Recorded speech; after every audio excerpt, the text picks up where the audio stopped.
தற்போதைய அண்மை செய்தியை பார்த்துக் கொண்டிருக்கிறோம். காஞ்சிபுரம் மேயர் மகாலட்சுமி மீது அமைச்சர் KN நேருவிடம் கவுன்சிலர்கள் புகார் தெரிவித்திருக்கக்கூடிய அண்மை செய்தி வெளியாகியிருக்கிறது. மேயர் மீது KN நேருவிடம் புகார் கொடுக்கப்பட்டிருக்கக்கூடிய அண்மை செய்தி தொடர்பான விவரங்களை எம்முடைய செய்தியாளர் துரை வெங்கடேஸ்வரன் வழங்க நாம் கேட்கலாம். துரை வெங்கடேஸ்வரன், இது பற்றிய கூடுதல் விவரங்கள். வணக்கம் ஷியாம். காஞ்சிபுரம் மாநகராட்சியானது 51 வார்டுகளை உள்ளடக்கி செயல்பட்டு வருகிறது. இதிலே திமுகவை சேர்ந்த 32 கவுன்சிலர்களும், காங்கிரஸை சேர்ந்த 1 கவுன்சிலரும், அதே போன்று அதிமுக 9 கவுன்சிலர்கள், பாமக 2 கவுன்சிலர்கள், பாஜக ஒரு கவுன்சிலர், சுற்றி 6 பேர் என மொத்தம் 51 கவுன்சிலர்கள் இது இருந்து வராங்க.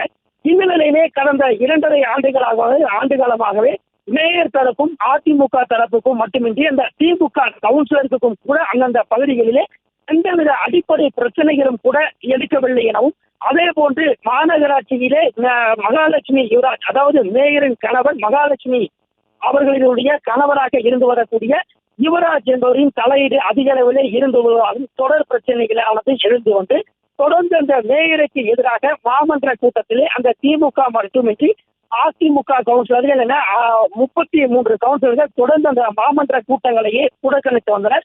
இந்த நிலையிலே கடந்த 7ஆம் தேதியன்று திமுகவை சேர்ந்த 17 கவுன்சிலர்கள், அதே போன்று அதிமுக கவுன்சிலர்கள் 7 பேர், 2 பாமக கவுன்சிலர்கள், அதே போன்று துணை மேயர் குமரகுருநாதன் உட்பட 33 கவுன்சிலர்கள் இருந்து மேயர் மகாலட்சுமியின் கணவர் யுவராஜின் தலையீடு மாநகராட்சியில் அதிகரித்து வருவதாகவும், அதே போன்று அதிகாரிகளை மிரட்டி பொதுமக்களிடம் வசூல் வேட்டையிலே ஈடுபட்டு வருவதாகவும், மாவட்ட ஆட்சியர்களை சந்தித்து மாநகராட்சியிலே நம்பிக்கையில்லா தீர்மானம் கொண்டு வர வேண்டும் என மனுவினை அளித்திருந்தனர். இந்த நிலையிலே இந்த மேயர் தரப்புக்கும் எதிர்த்தரப்புக்கும் இடையே அந்த பிரச்சனையானது பூதாகரமாக வெடித்திருந்தது.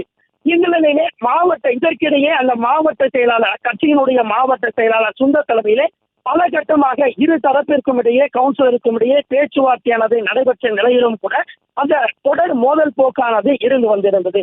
மேலும் இந்த 20 திமுக கவுன்சிலர்கள் அந்த கட்சி அதாவது கவுன்சிலர் பதவியை ராஜினாமா செய்வதற்காகவும் முன்வந்திருந்தனர்.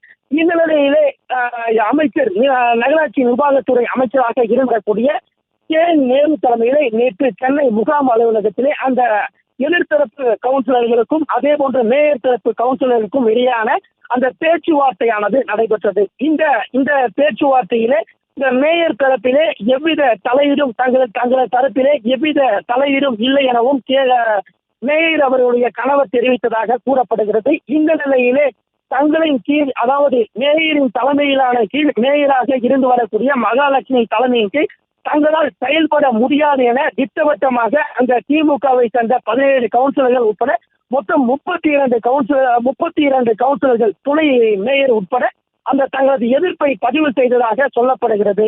இது குறித்து கட்சியின் தலைமையிடத்திலே தங்களது கருத்தை பதிவு செய்ததாகவும் KN நேரு அமைச்சராக இருந்து வரக்கூடிய KN நேரு தெரிவித்ததாக தகவலானது வெளியாகி இருக்கிறது. விரிவான விவரங்களுக்கு நன்றி துரை வெங்கடேஷ். செய்திகளை உடனுக்குடனும் துல்லியமாகவும் தெரிந்து கொள்ள சப்ஸ்கிரைப் பண்ணுங்க.